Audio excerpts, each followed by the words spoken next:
Assalamualaikum, selamat pagi sahabat M2 TV. Bersama saya Gevi Astorina. Alhamdulillah pagi ini kita berkesempatan untuk mewawancarai Bapak Dr. Insinyur Lukita Dinarsyahtuwo MA. Selamat pagi Bapak. Pagi Gevi, selamat pagi pemirsa sahabat M2 TV. Assalamualaikum warahmatullahi wabarakatuh semuanya.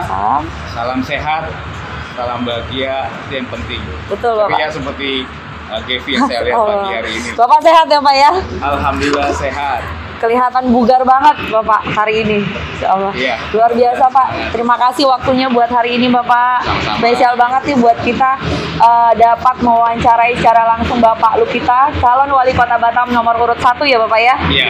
Saya hari ini udah dibilang 2 kali spesial. Sudah berasa seperti martabak spesial itu. 2 telur. Sesuatu ya Pak ya. Sesuatu banget. Telur bebek. Gini Pak ya, sebenarnya ini acara kita ini adalah mengenal lebih dekat sosok Bapak Lukita. Yang seperti kita ketahui bahwa Bapak Lukita adalah calon wali kota Batam. Jadi mungkin sebagian masyarakat Batam ada nih Pak yang belum tahu siapa sih Bapak Lukita gitu. Jadi kita akan bincang santai bersama Bapak untuk supaya ternyata Bapak Lukita ini ya gitu ya Pak ya. Mohon izin ya Pak ya. Terima kasih. Jadi sebelum kita bincang nih sebenarnya ada yang mau saya informasikan nih buat masyarakat.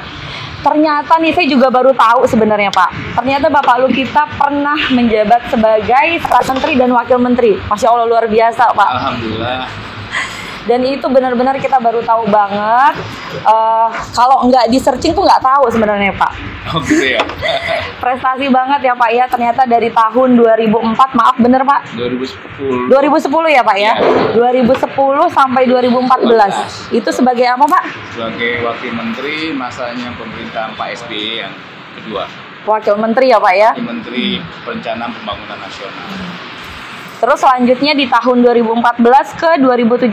Ya, pada saat beralih ke Presiden Jokowi yang pertama, saya ditugaskan di kantor Menko Bidang Perekonomian sebagai Sekretaris Menteri. Masya Allah luar biasa banget Pak. Dan di tahun 2017 ke 2019 Bapak Lukita sebagai Ketua BP Batam ya Pak ya. Ya, Kepala BP Batam kalau itu. Kepala BP Batam. Ya paling tidak Pak Lukita termasuk salah satu yang berjasa dalam perkembangan Kota Batam ya Pak ya. Ya, alhamdulillah. Bisa dibilang seperti itu ya Pak ya. Ya, insya Allah bisa memberikan kontribusi atau alhamdulillah bisa memberikan kontribusi pada saat ditugaskan menjabat sebagai Kepala BP Batam untuk kemajuan daripada Kota Batam yang kita cintai. Luar biasa. Gini nih Pak, sebelum mulai nih ke pertanyaan-pertanyaan inti nih mengenai Pak Lukita. Saya pengen nanya nih Pak, apa sih kesibukan Bapak Lukita selain sibuk untuk mengkampanyekan pilkada ini gitu loh, kesibukan sehari-harinya Pak Lukita? Sebelum pilkada ya. Iya Pak. Sebelum pilkada saya ya mencoba menikmati kehidupan dengan penuh semangat setiap hari bangun. Ya aktivitas di luar pekerjaan itu artinya menyempatkan diri untuk hidup sehat, berolahraga. Luar biasa. Ya olahraga sederhana aja, cuman jalan ataupun jogging. Dulu fitness tapi sekarang umur ya harus sadar diri. Jadi jalan jogging. Nah, di sisi lain kalau lagi santai, kalau nggak baca buku, saya suka nyanyi sendiri, main Wow, luar biasa Pak Lukita ternyata musisi ya Pak? Enggak, ya pas-pasan hanya untuk buat diri sendiri. Kan kalau buat diri sendiri kayaknya berani-berani aja gitu ya. Nah itu saya lakukan karena bagaimanapun kita bisa mengimbangkan antara kesehatan jasmani maupun kesehatan rohani. Iya. Untuk kesehatan rohani ya sebagai umat muslim kita ibadah sholat 5 waktu. Tapi di luar itu ya tadi ada olahraga, ada juga yang namanya ya saya juga hobinya menyanyi meskipun beraninya kalau di rumah ataupun kalau keroyokan banyak. Jadi kalau saya ini Pak paksain Bapak nyanyi nggak bisa? Duet tapi. Asik. Ya nggak apa-apa. Nah setelah masuk ke dalam proses pilkada ya tentu sosialisasi kepada masyarakat itu menjadi yang paling utama. Iya. Nah, soal yang olahraganya ya saya ganti dengan berjalan kaki keliling ketemu warga-warga, itu menjadi bagian daripada menggantikan Olahraga jogging tadi ya Pak ya. Tadi. Yang memang dilakukan sekarang ya nyanyi-nyanyi sama main kita sendiri itu ya. Pak Lu kita mau ngajakin kita duet ini ternyata masyarakat. Boleh juga. Dengar-dengar nih Pak, katanya Bapak ini penggemar singkong ya Pak ya? Iya, saya anak singkong soalnya. Anak singkong ternyata. Iya, saya anak singkong. Artinya ya saya bukan besar, lahir dari keluarga yang mampu sekali, tapi ya keluarga kebanyakan. Ya artinya cukup lah. Ya itulah yang saya lakukan. Ya maksudnya yang saya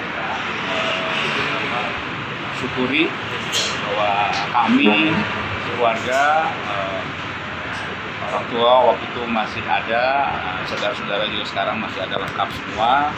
Ya kami syukuri bahwa ini semua tentu adalah berkah dari Allah Subhanahu Wa Taala, termasuk karir yang tadi sudah luar biasa saya jalani ya, dan kesempatan juga sekolah ke luar negeri, beasiswa, itu semua sesuatu yang memang saya syukuri bahwa ini adalah nikmat. Oh jadi yang keluar negeri itu beasiswa ya Pak ya? Iya. Masya Allah, tapi luar biasa. Tapi karena memang kami mendapatkan beasiswa. Hebat. Luar biasa Bapak. Bicara tadi Bapak bilang kalau misalnya kegiatan Bapak itu adalah ibadah, jogging. Dengar-dengar nih Pak, Bapak ada program subuh keliling bukan? Sebetulnya sih bukan program saya ikut aja. Ikut aja. Kebetulan ada kawan, sahabat baik. Beliau ini sudah 3 tahun ya subuh keliling di Kota Batam, bahkan ke Tanjung Pinang juga. Luar biasa. Kepri ya Pak ya? Kepri ya, mengkampanyekan subuh keliling, jadi pindah dari masjid ke masjid. Nah saya mendengar dia melakukan itu, saya bilang saya ajak dong. Ya alhamdulillah lah, dalam beberapa kali perjalanan subuh keliling sudah saya lakukan dan luar biasa memang. Saya betul-betul sangat menikmati perjalanan subuh keliling di antara dari masjid ke masjid, dan ya memang indah sekali. Luar biasa. Saya nggak bisa ceritakan, tapi indah sekali. Terlihat dari wajah Bapak kalau itu sangat indah. Dari senyumnya ya Pak ya. Kalau ternyata subuh keliling itu luar biasa lah pokoknya ya Pak ya. Mungkin iya ke depan nih, saya kira memang kegiatan subuh keliling ini ataupun subuh di mana masyarakat datang sholat subuh berjamaah di masjid itu mungkin mesti kita dorong, dan memang disitulah kita nanti bisa setelah sholat subuh bisa kumpul sama-sama, ngobrol, bincang-bincang gitu ya. Tentu pembicaraannya adalah bagaimana kita bisa memanfaatkan masjid untuk memakmurkan masyarakat. Luar biasa. Di situ mungkin kita bisa diskusi-diskusi dengan warga, dengan tokoh-tokoh di situ, bahwa masjid memang bisa kita jadikan sebagai tempat untuk mendiskusikan ataupun mencari atau melakukan ikhtiar-ikhtiar untuk memakmurkan masyarakat. Luar biasa Bapak. Selain jogging, sholat subuh bareng, tapi itu yang untuk sholat subuh itu buat para kaum Adam ya Pak ya? Rata-rata. Kebanyakan ya, tapi ada juga. Kalau kayak kita gini tuh Pak, yang perempuan bisa nggak ya Pak ya ikut subuh keliling?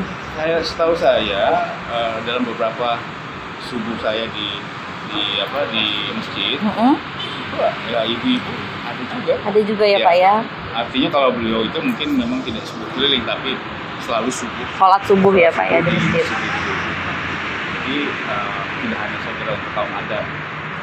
Kalau nih Devi juga mungkin tertarik. Siap Bapak. di lingkungan sekitar. Iya betul. Setelah kita berbicara ibadah nih Pak, kita bicara lagi mengenai Batam nih Pak. Menurut Pak Lukita sendiri nih, pandangan Pak Lukita, gimana sih perkembangan Batam saat ini Pak? Ya Batam mungkin kalau dibandingkan di masa-masa yang lalu, saya mengatakan terjadi penurunan. bukan hanya setelah COVID, tapi sebelum sudah terlihat adanya tanda-tanda penurunan. Memang pada saat tidak mau bangkit lagi, kemudian terjadi COVID.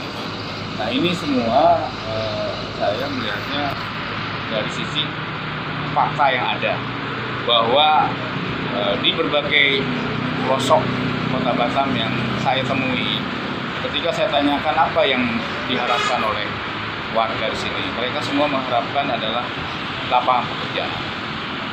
Mereka mengatakan sekarang susah mencari pekerjaan, bahkan ada yang mengatakan ya saudara-saudara mereka ada yang sudah pulang ke kampung halaman. Ya. Itulah jeritan dari mereka, dampak daripada kehilangan pekerjaan atau kurangnya lapangan pekerjaan ini. Ya mereka mengatakan bahwa untuk kebutuhan sehari-hari mereka semakin sulit sekarang.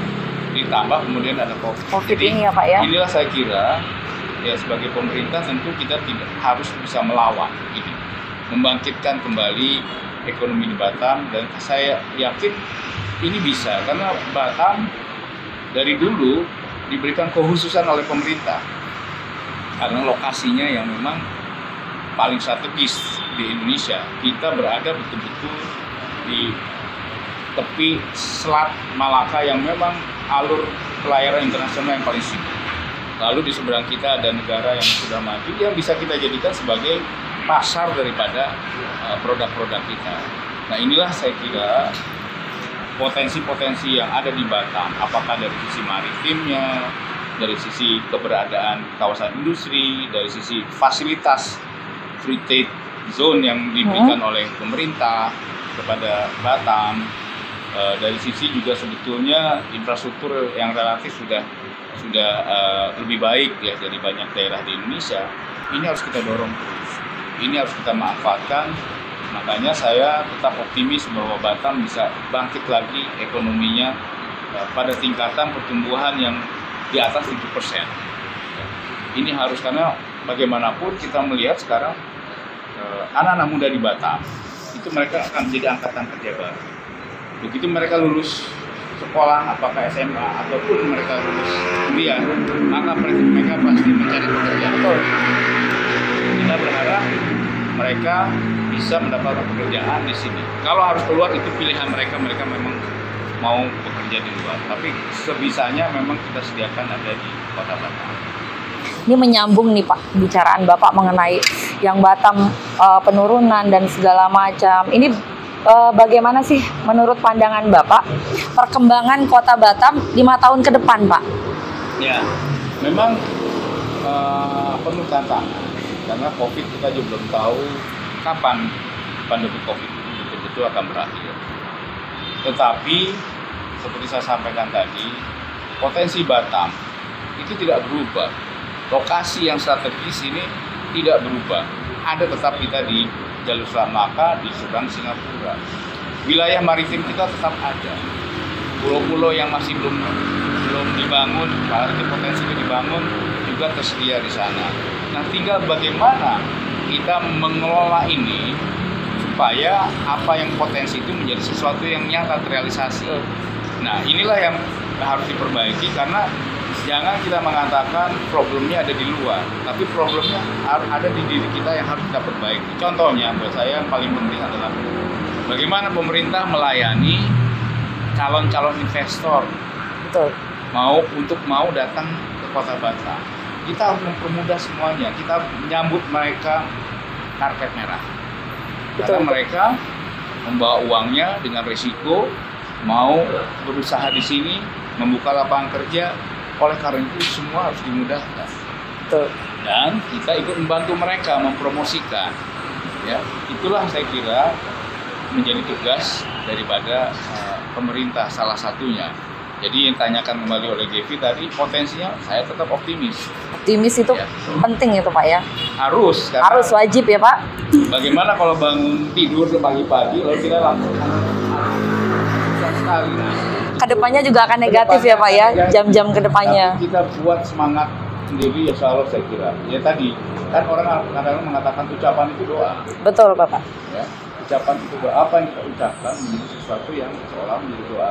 Maka kalau kita ucapkan dengan semangat, insya Allah tuh sahabat M2 TV, beginilah semangat ya Bapak Lukita ya, bisa kita lihat dari wajah Bapak begitu bersemangat. Masuk ke inti nih Pak, apa sih visi misi dari Bapak Lukita ini untuk Kota Batam? Bapak kan ini nih nyalon menjadi wali kota ya Pak ya. Visi misinya apa sih Pak?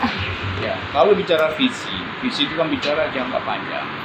Tapi kita harus mengarahkan itu dari sekarang. Maka visi jangka panjang yang saya sampaikan adalah Batam bahagia mendunia. Batam bahagia mendunia. Ya, bagaimanapun manusia pada akhirnya itu menginginkan kebahagiaan di dalam kehidupannya. Betul. Memang ukuran bahagia bisa berbeda-beda, tetapi ada ukuran yang sama yang dasar. Pasti mereka terpenuhi kebutuhan jasmaninya, ya, untuk makanan, untuk rumah dan sebagainya, dan kebutuhan batinnya. Jadi kesempatan untuk melakukan ibadah dengan baik, lingkungan yang kompak, yang saling mendukung, yang rukun, gitu ya. Karena kan kadang-kadang orang tidak hanya berpikir soal materi, tetapi juga mereka memikirkan ada satu situasi nyaman dalam dirinya, lingkungannya aman, lingkungannya nyaman, lingkungannya bersih, lingkungannya kompak, gitu ya. Tanpa kita mengatakan bahwa harus mewah. Nah, itu ukuran yang mendasar dulu. Nah, tentu berikutnya begitu aspirasi meningkat, pasti akan ada peningkatan. Saya mau mobil yang begini, saya mau rumah yang begini, gitu ya. Nah, itu tentu untuk berlaku untuk orang yang sudah mampu memenuhi. Tetapi yang paling dasar, mereka harus bisa makan setiap hari. Itu yang paling penting ya Pak? Ya, jadi terpenuhi kebutuhan pangan yang cukup buat mereka. Kemudian mereka ingin, saya punya rumah. Rumah saya tidak harus mewah, tetapi rumah saya itu resmi, itu rumah saya. Bukan lagi rumah yang sebut katanya rumah liar, atau status legal saya, status tempat tinggal saya misalnya kampung tua yang belum beres. Ini menjadi sesuatu yang mendasar buat masyarakat, dan juga tentu tadi mereka menikmati ataupun merasakan mereka diperlakukan secara adil. Tidak ada warga kelas 2 di Kota Batam, tapi sama rata sesuai dengan posisi masing-masing. Itu yang saya ingin sampaikan di kategori Batam bahagia mendunia. Makanya program kami ada 10 gerakan untuk mencapai yang namanya Batam bahagia mendunia. Batam berdikari, kita bicara soal kebutuhan pangan, sandang, dan papan. Lalu air dan energi. Ini kalau bisa sedapat mungkin semua warga bisa mengakses itu. Kalau yang tidak mampu berarti ada bantuan dari pemerintah untuk sana. Yang kedua, Batam cerdas. Kita ingin pembangunan sumber daya manusia, anak-anak kita sendiri itu punya kesempatan untuk terus belajar. Betul. Karena inilah sebetulnya yang paling penting dimanapun. Pembangunan itu harus bisa memanusiakan manusia. Jangan manusia hanya sebagai objek, karena manusia juga sebagai subjek pelakunya. Nah, kita harus bisa membangun Batam cerdas itu ya, anak-anak kita pendidikan yang wajib belajar 12 tahun minimal. Lalu kalau mereka mau sekolah ke perguruan tinggi, kita bisa memberikan kesempatan itu, bisa membantu mendukung mereka bagi mereka yang mampu. Sendiri tentu bagi yang tidak mampu kita dukung dengan beasiswa misalnya. Luar biasa. Jadi pendidikan untuk semua ini menjadi penting. Yang ketiga, Batam sehat. Kita juga ingin manusia itu harus bisa ya sehat dulu sebelum bisa melakukan kegiatan apapun. Saya tidak ingin kalau ada anak yang putus sekolah, saya tidak mau. Saya tidak ingin ada warga kita mau ke rumah sakit, mau ke puskesmas ditolak hanya karena tidak punya uang. Nah, yang seperti ini tidak boleh terjadi di Kota Batam. Yang ketiga, kita bicara soal keempat, Batam beriman. Hak-hak masyarakat untuk menjalankan ibadah agama kita masing-masing itu harus kita berikan secara sama. Yang kelima, kita ingin Batam peduli. Saya pengen tadi saling, masyarakat itu saling peduli satu dengan lainnya. Kalau tetangga ada kesusahan, mereka bisa membantu. Kalau ada anak putus sekolah, mereka bisa dibantu. Kalau ada anak yatim piatu, kita punya panti asuhan yang memang betul-betul membina mereka dengan baik, panti jompo, ya, anak-anak berkebutuhan khusus. Inilah semua yang kita katakan Batam peduli. Keenam, Batam melayani. Ini saya ingin pemerintah, aparat pemerintah harus punya sikap menjadi abdi masyarakat. Mereka harus bisa melayani dengan baik. Ya. Yang ketujuh, Batam bekerja. Ini katanya dari ekonomi rakyat, industri, pariwisata, mais, ya, transportasi, semua harus kita bangkitkan untuk mendorong adanya pekerjaan. Yeah. Kedelapan, Batam aman damai. Kita ingin Batam ini aman, sehingga orang mau datang, kita juga aman kalau mau berjalan keluar di tengah malam atau apapun. Yang ke-9 itu Batam asri, hijau, dan lestari. Kita ingin kota kita hijau, lingkungan hidup terjaga, ya. Indah kalau bisa, harus malah. Yang terakhir adalah Batam asik. Nah, Batam asik ini adalah Batam yang penuh kreasi dan produktif. Agak menggelitik itu Pak, Batam asik. Keren banget kayaknya ya Pak ya, Batam asik. Boleh dikupas sedikit, maksudnya asik tuh gimana ya Pak? Ya, begini, sebagai warga kita mau beraktivitas yang tadi dia ditanya, Bapak sehari-hari aktivitasnya apa? Misalnya olahraga, jogging, kemudian mau berkesenian. Ada tempat-tempat di mana warga, anak-anak muda ataupun yang tua itu bisa mengekspresikan seni dan budayanya dan olahraganya. Lalu kita ingin di Batam semua mudah, maka kita ingin mengembangkan Batam menjadi kota cerdas, di mana digitalisasi pelayanan, e-government, e-health education itu menjadi bagian daripada kehidupan sehari-hari masyarakat. Itulah bagian daripada bagaimana mewujudkan Batam bahagia mendunia. Bicara Batam asik nih, kok saya agak mengarah ke milenial ya Pak ya? Jadi gimana sih menurut Pak Lukita nih kemajuan perkembangan milenial Batam? Saya melihat mereka sebetulnya sangat dinamis. Mereka juga punya kreativitas yang baik. Kalau saya lihat itu, kita lihat banyak kedai-kedai kopi, gitu ya, kafe-kafe, itu anak-anak muda. Betul. Anak-anak muda itu yang mengelola. Pekerjaannya, kalaupun yang punya misalnya orang tua atau apapun, pekerjaannya adalah muda. Belum kita bicara soal yang digital. Saya lihat bahwa anak-anak muda Batam melek digitalnya luar biasa. Dan betul, itu Pak. Memang harus, karena kita sekarang berada tepat di seberang kita ada Singapura. Batam itu menjadi digital bridge antara Singapura dan Indonesia. Jadi Batam itu menjembatani digitalisasi berbagai aktivitas manusia antara Singapura dan Indonesia. Nah, itulah harusnya bisa ditangkap oleh anak-anak muda Batam. Sayangnya tempat atau fasilitas untuk mereka lebih mengeluarkan apa yang mereka miliki itu masih kurang. Misalnya olahraga, saya masih melihat banyak akhirnya talenta-talenta yang luar biasa di kota Batam akhirnya membela provinsi lain, kota lain, karena di sana mereka ditampung dan mendapatkan dukungan yang luar biasa. Belum kita bicara uji talenta seni dan lain-lain. Nah, ini yang ingin saya bangkitkan. Kalau bisa talenta-talenta Batam ini berkembang di Batam, mereka kemudian menjadi kebanggaan kota Batam. Luar biasa. Ini ngobrol terus asik nih sama Pak Lukita nih. Maaf kalau panjang saya. Seru Pak, seru banget, asik banget. Jadi saya tuh pengen berandai-andai nih sama Pak Lukita. Seandainya Pak Lukita terpilih menjadi wali kota Batam, apa sih yang pertama kali akan Pak Lukita benahi atau lakukan untuk kota Batam ini? Pertama, saya membenahi diri kita sendiri, artinya begini, membenahi tata kelola daripada pemerintahan kota Batam dan sekaligus BP Batam. Karena sekarang menjadi satu. Itu penting. Saya ingin menjadikan kantor pemerintah, kantor Pemko dan kecamatan itu adalah menjadi rumah rakyat. Apa? Mereka bagian dari rakyat, maka mereka harus melayani masyarakat yang sebaik-baiknya. Kalau ada yang minta KTP itu harus cepatnya dikasih. Betul Pak. Kalau membutuhkan akta kelahiran harus cepatnya dibantu. Itu paling penting. Karena dengan begitu maka kita bisa membenahi yang lain-lain satu persatu dengan baik.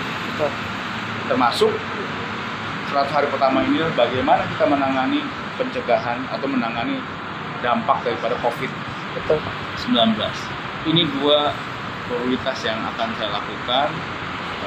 Bisa kita membawa tadi perubahan di Kota Batam, membawa Batam mempunyai landasan yang kokoh untuk membangun Batam yang bahagia di dunia. Jadi pelayanan pemerintah kota dan BP Batam supaya betul-betul mereka melayani masyarakat dan investor sebaik-baiknya. Kedua, bagaimana kita bisa menangani segera COVID-19 dengan baik. Tetap terjaga kesehatan, tapi tidak juga menutup ekonomi untuk bergerak. Pilkada tahun ini benar-benar spesial. Maksud saya di sini adalah berbeda dari sebelumnya ya Pak ya. Di masa pandemi seperti ini, mungkin para calon kandidat ini agak sulit untuk mempromosikan diri sebenarnya ya Pak ya. Karena memang untuk keramaian juga dibatasi seperti itu. Jadi seberapa yakin sih? Ini pengen tahu nih semangatnya Pak Lukita ya. Seberapa yakin sih Pak Lukita dalam memenangkan pilkada tahun ini? Oh, yakin banget gitu ya. Kalau bahasa anak mudanya. Yakin banget ya Pak ya. Ya bagaimanapun maju di dalam satu pertarungan itu kita sudah berhitung. Ya, berhitung. Kalau waktu itu misalnya masih, berarti usahanya harus ditingkatkan ke sana. Nah, ini yang saya sangat yakini bahwa dalam maju, begitu saya memutuskan maju, maka saya harus menang. Kita maksimal usahanya di sana. Bahwa setelah berusaha maksimal, kita tahu bahwa ada Allah Subhanahu wa Ta'ala yang menentukan hasilnya. Jadi kalau sudah berusaha maksimal, kalah menang itu tidak perlu menjadi sesuatu yang kecewa ataupun senang yang berlebihan. Karena kita tahu bahwa akhirnya adalah memang itu kehendaknya Allah Subhanahu wa Ta'ala. Jadi kalau saya tanya lagi menang, sangat yakin untuk menang. Yakin banget ya Pak ya. Yakin banget. Luar biasa.